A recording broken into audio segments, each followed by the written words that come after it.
In his new book, The Scandal of Evangelical Politics, theological professor Ronald Sider discusses how the evangelical movement can come together to more effectively promote the issues they care about.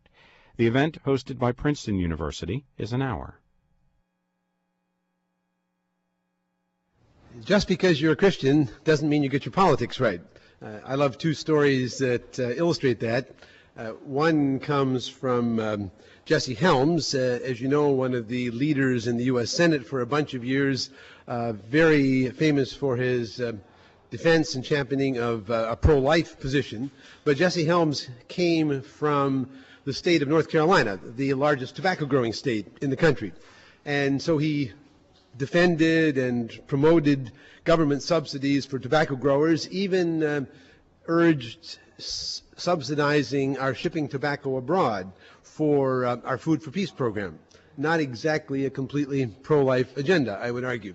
The other story, just so one is an equal opportunity critic, is Miguel de Soto. He was a Maryknoll priest. He was the foreign minister of Nicaragua in the 1980s under the Sandinistas.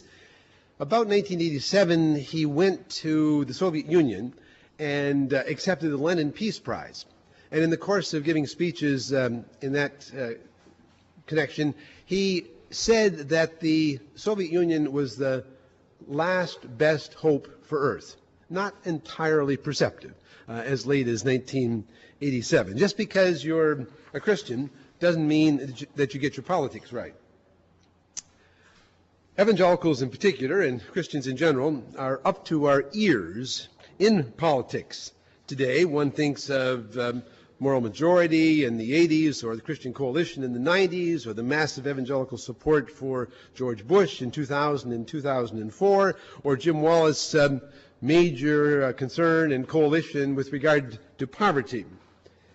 In the last couple decades around the world, evangelicals have joined the political fray. There have been at least 8 evangelical presidents in countries like Nigeria and South Korea and so on in the last 20 years. In a recent book by Paul Freston, a Brazilian evangelical scholar, he wrote about this sweeping new engagement of evangelicals in the political area. And Preston said that in spite of some very positive developments, there was widespread confusion, ineptitude, misguided policies, and considerable corruption. Frederick Chiluba, the president of Zambia, is a classic example. Very committed evangelical Christian. He said he submitted the whole government of Zambia to the lordship of Jesus Christ. But then he violated human rights, he tortured opponents into custody, he bought votes, he allowed widespread corruption in his government, and he tried to change the Constitution so he could run for a third term and then use tear gas on people who opposed him. Preston blames many of these failures on a lack of systematic evangelical reflection on the nature of political engagement. He says that a community that goes from apoliticism to political engagement without teaching a biblically guided political ethics will be susceptible to the prevailing political climate. Ed Dobson, who was Jerry Falwell's vice president in Moral Majority in the early years, lamented later on the lack of a coherent, systematic, developed political philosophy. He said their approach in the early years of Moral Majority was ready, fire, aim. That is simply not good enough. I think the absence of any widely accepted systematic evangelical reflection on politics has led to confusion, ineffectiveness, even biblical unfaithfulness. Consider, for example, the inconsistency with regard to the sanctity of human life. Almost all evangelicals agree with the basic principle that every human life is inestimably precious. But many highly visible evangelical pro-life folk have focused largely on the question of abortion, as if, as one joker commented, life begins at conception and ends at birth.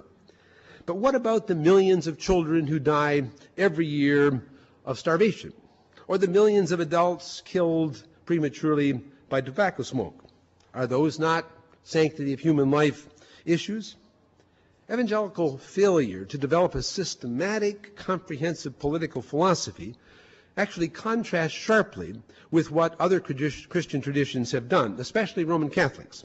They have over 100 years of careful papal and episcopal thought and reflection on political engagement. Mainline Protestants have done similar sorts of things. Evangelicals have not done that kind of sophisticated political reflection until very recently. Now, some people simply despair of all of this and say, forget about politics. I want to say no, absolutely no, for two reasons. A practical reason and a theological reason. First of all, it is a simple historical fact that political decisions have a huge impact, for good or bad, on literally billions of people. Think of the devastation and death the world might have avoided if German voters, many of them Christians, had not elected Hitler to government office. Think of the freedom and goodness and joy that followed for tens of millions of people from the fact that evangelical politician William Wilberforce in the 18th and early 19th century labored for over 30 years and eventually persuaded his colleagues in the British Parliament to outlaw first the slave trade and then slavery itself throughout the British Empire. It is through politics that country after country has come to enjoy democracy. It is through politics that nation after nation has stopped jailing, quote, heretics and embraced religious freedom for everyone. It is through politics that Marxist-Leninist totalitarianism first conquered and devastated and then waned and disappeared in Eastern Europe and the Soviet Union. It is through politics that we develop laws that either restrain or permit abortion, allow or forbid gay marriage, protect or destroy the environment. Politics is simply too important to ignore. That's the practical reason. But the theological reason is far more important. The central Christian confession is that Jesus is now Lord, Lord of the entire universe. The New Testament explicitly teaches that he is now ruler of the kings of the earth. All authority in heaven and on earth has been given to this risen Jesus Christ. Christians who know that must submit every corner of their lives to this wonderful Lord. Since we live in a democratic society where we have the freedom to vote, our votes, or even our failure to vote, shapes what happens in the important arena of politics.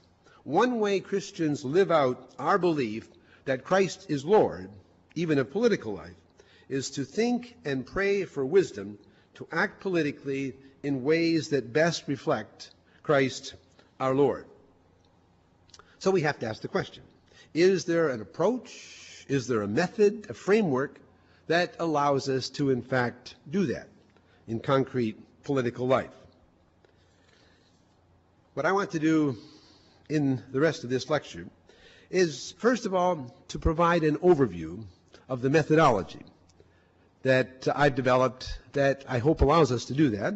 Second, I want to sketch what I call a normative biblical framework. Third, I want to outline what I take to be a biblically informed political